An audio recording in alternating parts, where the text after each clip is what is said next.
You alright? It's time for the Here's How. And this week, here's how to hide your mince. Get yourself a vacuum sealer, and when you finish each bag of crisps, stick about 32 grams in each bag and seal it back up and add it back to the multi-pack in the kitchen cupboard. After you've refilled each bag, reseal that larger bag and simply pop it in the box under the stairs with all the others.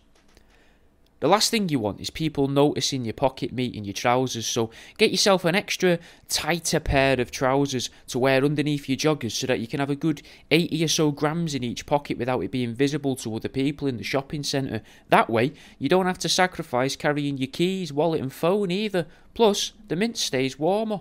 You could keep sending it out in the post to yourself.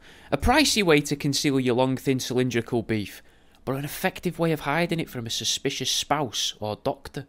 You can get proper strong magnets now for attaching tracking devices to your neighbours' cars, so that so you can catch them bringing in their weekly shop. But what about popping a couple of those in a Tupperware box full of mince and attaching it to the underside of your car? No one in their right mind is checking under your car for your unseasoned chuck.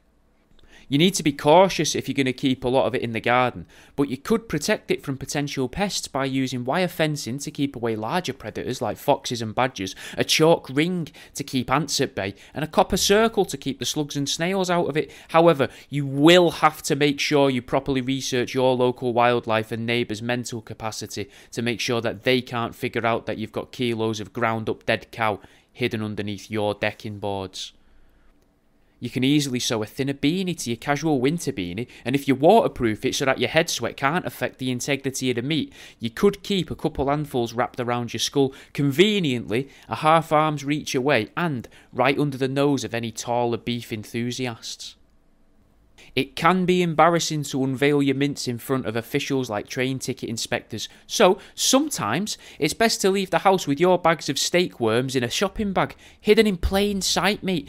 Nobody will ever suspect that you left the house with those bags of mince in that shopping bag. They'll just wrongly assume that you've bought all of those bags of mince from the butcher's. If you're attending a friend's funeral and you'd like to share a bit of mince with them in the afterlife, like how Pharaoh's families would leave some jewels and a slave with the dead Pharaoh, then you could bring a bit of mince. Not much, as it's going to have to be concealed, because there's nothing worse than being outed as a mince carrier at a religious function.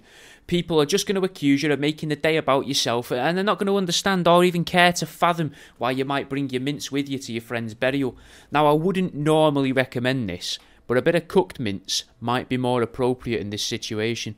Make sure it's dried so that the grease doesn't appear on your suit when the fighting starts at the wake. You don't want people calling you a greaser or something like that whilst they're punching you. It'd just be embarrassing.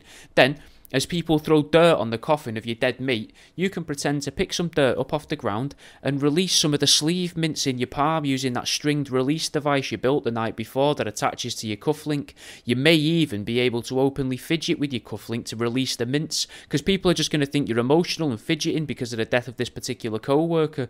They might even comfort you and offer to buy you a drink later, or even stick up for you in the family brawl in the car park.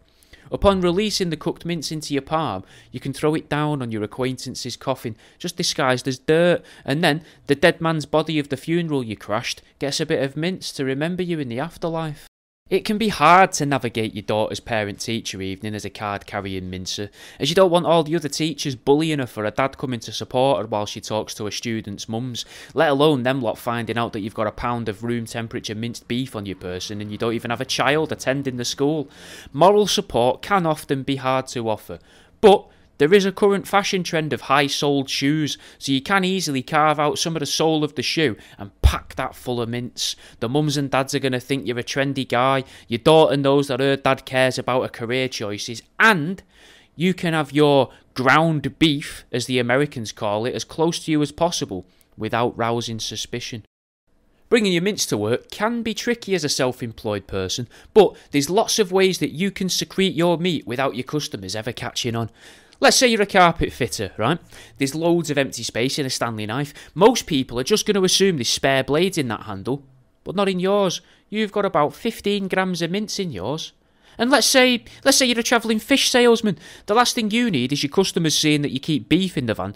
And of course, you need to keep it on your person, otherwise what's the point of bringing it with you? So you could have a to-go coffee cup in your van, right? But double cup it. Or, better yet, false bottom your coffee cup. It looks like there's coffee in there, but under that coffee there's a quarter pound of mince tightly compacted, keeping your coffee weighted down so it doesn't spill in the van, keeping you relaxed because you can carry it in your hand, and you can place it down in front of the customers. They'll never know. And also, on the plus side, if one of your lovely customers offers to refill your cup, they shouldn't ever be able to find that beef. And that's the end of this week's Here's How.